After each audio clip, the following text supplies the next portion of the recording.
বুরবুরিয়া দক্ষিণ পাড়া মোহাম্মদ সাদ্দাম হোসেনের বাড়িতে লজিম খেয়ে ছেলেটা হাফেজ হয়েছে।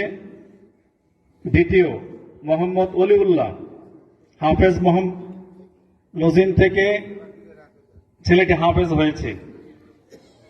দ্বিতীয়, মোহাম্মদ অলিউল্লাহ হাফেজ মোহাম্মদ অলিউল্লাহ, পিতার নাম মোহাম্মদ আক্কাস মিয়া, গ্রাম সিংপুর, থানা নিকলি, জেলা কিশোরগঞ্জ। ছেলেটি বুরবুরিয়া দক্ষিণ পাড়া জনাব মোহাম্মদ শফিক মিয়ার বাড়িতে লজিম খেয়ে হাফেজ হয়েছে, লজিম থেকে হাফেজ হয়েছে।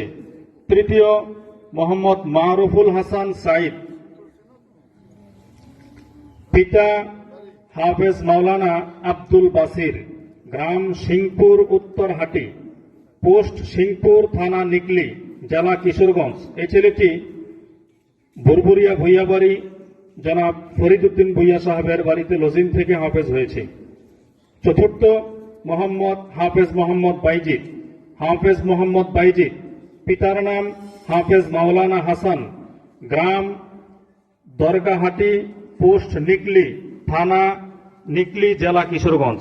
এই ছেলেটি জনাব মোহাম্মদ মিলন ভুইয়া সাহেবের বাড়িতে লজিম থেকে হাফেজ হয়েছে। আমরা দোয়া করি আল্লাহ পাক তাদেরকে দ্বীনের একটা